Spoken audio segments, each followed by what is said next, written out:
Olá, amigos e amigas.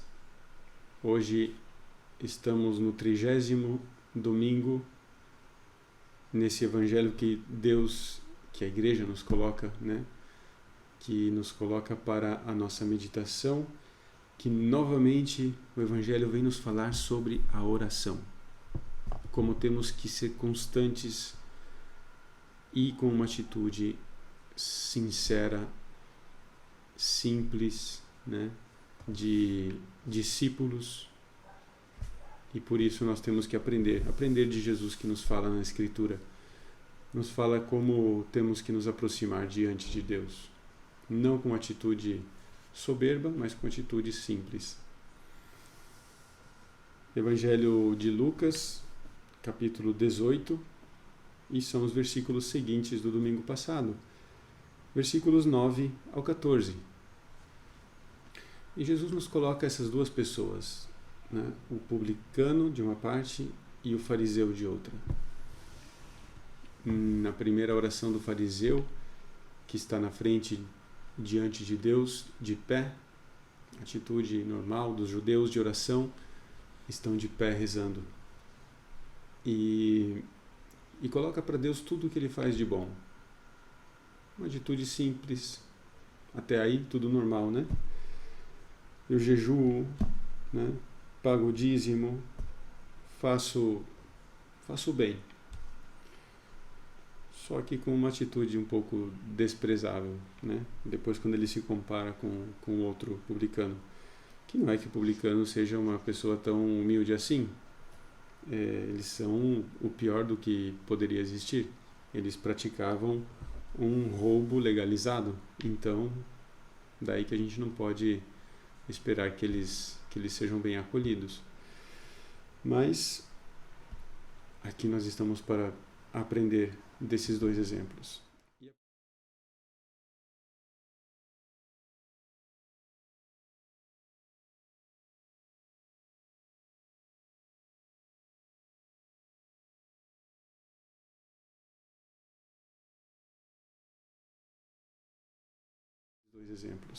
E a primeira pergunta que nós temos que fazer é: que atitudes negativas posso eu ter diante da oração?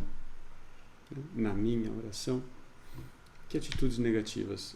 Jesus no início fala que essa parábola é porque alguns se vangloriavam como se fossem justos e desprezavam os outros.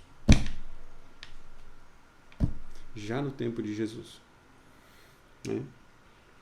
Alguns discípulos que estavam ali, quem sabe, se vangloriavam de rezar ou de poder estar na presença de Deus de uma forma mais digna que outros. Imagina só. Me considero mais justo que outros pela minha oração, porque eu dedico o meu tempo à oração. Me considero superior, Como pode ter entrado na minha vida essa atitude? Olho para os outros com desprezo, para aqueles que não cumprem, para aqueles que chegam tarde na missa, aqueles que, enfim, tantas particularidades que possam se dar na nossa vida. Qual que é a minha atitude diante de Deus, que é justo e que me conhece melhor do que eu mesmo? Posso me julgar justo diante de Deus? Acho que nenhum de nós,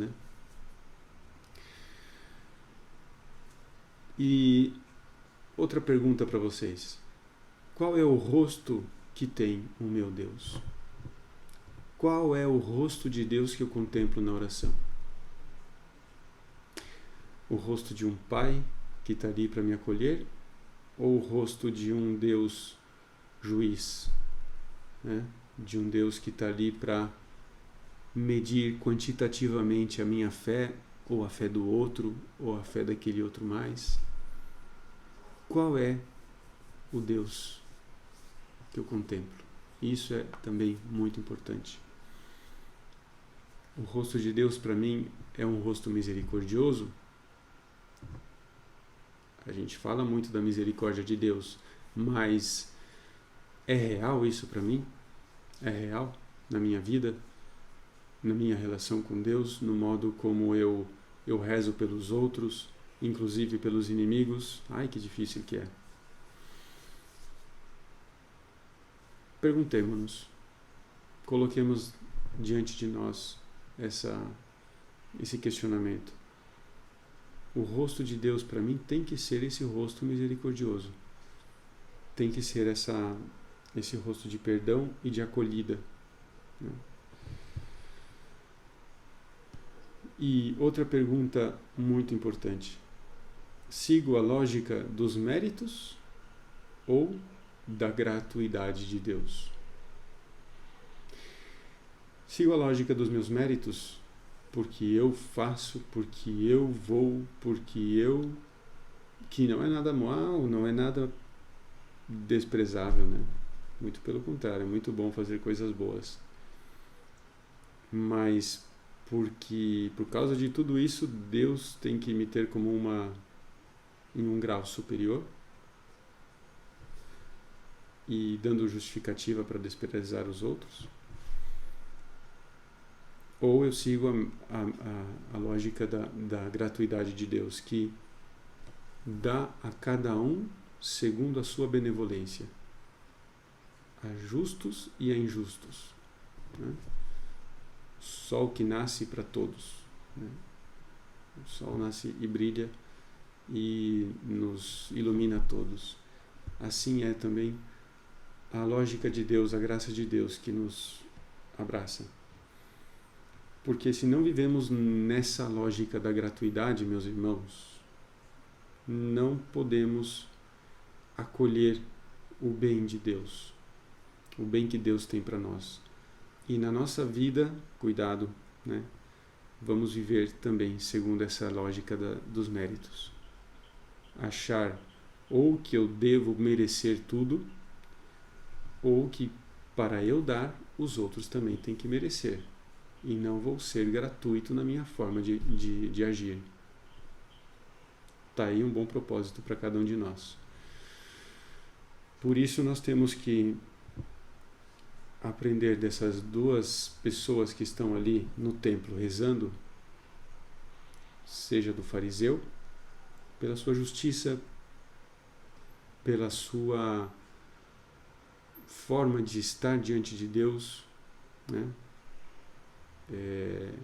Ir a Deus, rezar, mas aprender dos seus erros.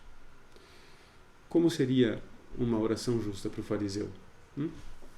Obrigado, Senhor, porque tudo aquilo que eu tenho, tudo aquilo que eu posso fazer, que eu aprendi dos meus avós, dos meus pais, eu tenho por graça divina, não por mérito próprio, não porque eu mereço. Obrigado porque me permitistes acolher a Tua palavra e fazer da minha vida uma gratidão a Vós, retribuir tudo aquilo que Você me deu. Olha aquele pecador que está de trás de mim, porque ele é pecador, todo mundo sabe. Abre uma brecha no coração dele, Senhor, para que ele possa, contemplando a sua face, contemplando a verdade divina, mudar sua atitude, se converter, né? Possa ele reparar a sua vida, o mal que fez aos outros. Essa seria a oração mais justa para o fariseu. A oração do publicano, daquele que está escondido, não se atreve nem a olhar para Deus. É uma oração válida, é uma oração simples, que diz o seguinte, e essa pode ser também a nossa oração muitas vezes: Senhor, tende piedade de mim, porque sou um pecador. E voltaremos para casa justificado. Reconhecer-nos indignos da graça de Deus. Reconhecer a gratuidade de Deus que quer nos dar tudo, né? Que quer nos dar tudo gratuitamente. segundo das nossas necessidades, não da nossa dos nossos merecimentos, né? Pedir a Deus essa graça, pedir também para aquelas pessoas para que reconheçam e vivam nessa lógica da gratuidade, porque é só ela que pode mudar os nossos corações.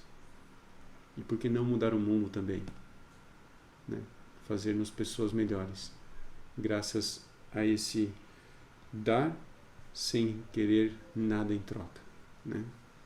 E receber reconhecendo que somos indignos, por mais que nos seja devido muitas vezes, mas não somos, nada é devido, nada é obrigatório, tudo é graça.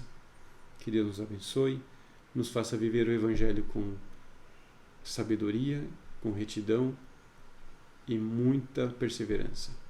Deus abençoe vocês. Em nome do Pai, do Filho e do Espírito Santo. Amém.